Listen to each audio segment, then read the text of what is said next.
بسم اللہ الرحمن الرحیم۔ آپ کے بچے بھلے آپ سے پوچھیں یا نہ پوچھیں، آپ انہیں یہ ضرور بتائیے کہ ہم فلسطین سے اس لیے محبت کرتے ہیں۔ یہ فلسطین انبیاء علیہ السلام کا مسکن اور سرزمین ہے۔ حضرت ابراہیم علیہ السلام نے فلسطین کی طرف ہجرت کی۔ اللہ تبارک و تعالیٰ نے حضرت لوط علیہ السلام کو اس عذاب سے نجات دی جو ان کی قوم پر اس وجہ سے نازل ہوا تھا۔ حضرت داؤد علیہ السلام نے اسی سرزمین پر سکونت اختیار کی اور یہیں اپنا ایک محراب بھی تعمیر فرمایا۔ حضرت سلمان علیہ السلام اسی ملک میں بیٹھ کر ساری دنیا پر حکومت فرمایا کرتے تھے۔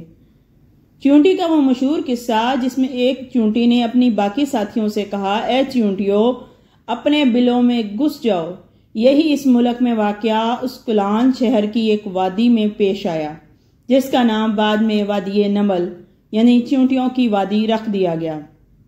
حضرت زکریا علیہ السلام کا بھی محراب اسی شہر میں ہے۔ حضرت موسیٰ علیہ السلام نے اس ملک کے باہرے میں اپنے ساتھیوں سے کہا، اس مقدس شہر میں داخل ہو جاؤ۔ انہوں نے اس شہر کو مقدس، اس شہر کے شرک سے پاک ہونے اور انبیاء علیہ السلام کا مسکن ہونے کی وجہ سے کہا تھا۔ اس شہر میں کئی معجزات وقوع پذیر ہوئے، جن میں ایک کنواری بی بی حضرت مریم علیہ السلام کے بدن سے حضرت عیسیٰ علیہ السلام کی ولادت مبارکہ بھی اسی شہر میں ہوئی۔ حضرت عیسیٰ علیہ السلام کو جب ان کی قوم نے قتل کرنا چاہا تو اللہ تبارک و تعالیٰ نے انہیں اسی شہر سے آسمان پر اٹھا لیا۔ ولادت کے بعد جب عورت اپنی جسمانی کمزوری کی انتہا پر ہوتی ہے، ایسی حالت میں بی بی مریم کا کھجور کے تنے کو ہلا دینا اور ایک معجزہ الہی نمودار ہونا اسی علاقے میں ہوا۔ قیامت کی علامات میں سے ایک حضرت عیسیٰ علیہ السلام کا زمین پر نزول ہے اور وہی ان کا نزول سفید مینار کے پاس ہوگا۔ اسی شہر ہی کے مقام باب لد پر حضرت عیسیٰ علیہ السلام مسیح دجال کو قتل کریں گے۔ فلسطین ہی ارض محشر ہے۔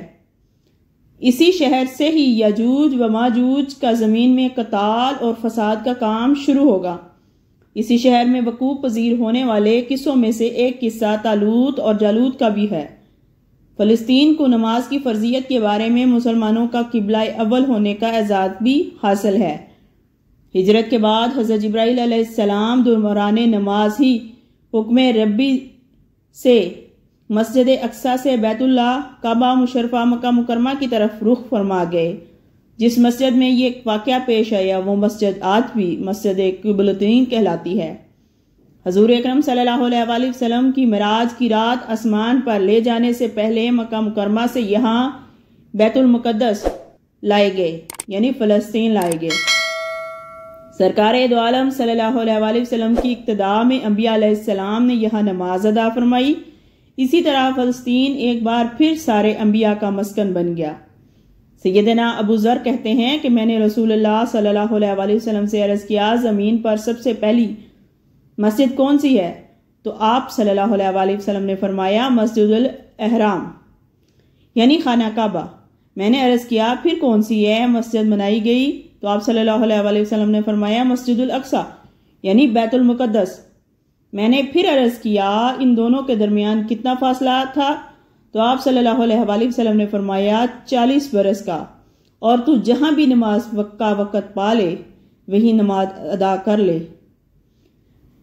وصال حبیبنا صلی اللہ علیہ وآلہ وسلم کے بعد حضرت ابو بکر رضی اللہ تعالیٰ عنہ کو ارتداد کے فتنہ اور دیگر کئی مشاکل سے نمٹنے کے لیے عسکری اور افرادی قوت کی اشد ضرورت کے باوجود ارض شام فلسطین کی طرف آپ صلی اللہ علیہ وآلہ وسلم کا تیار کردہ لشکر بھیجنا بھی ایک ناقابل فراموش حقیقت ہے۔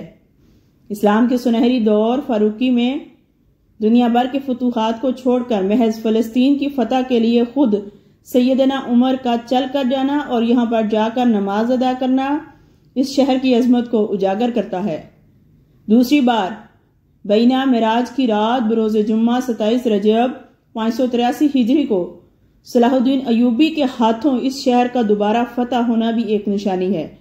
بیت المقدس کا نام قدس قرآن سے پہلے تک ہوا کرتا تھا۔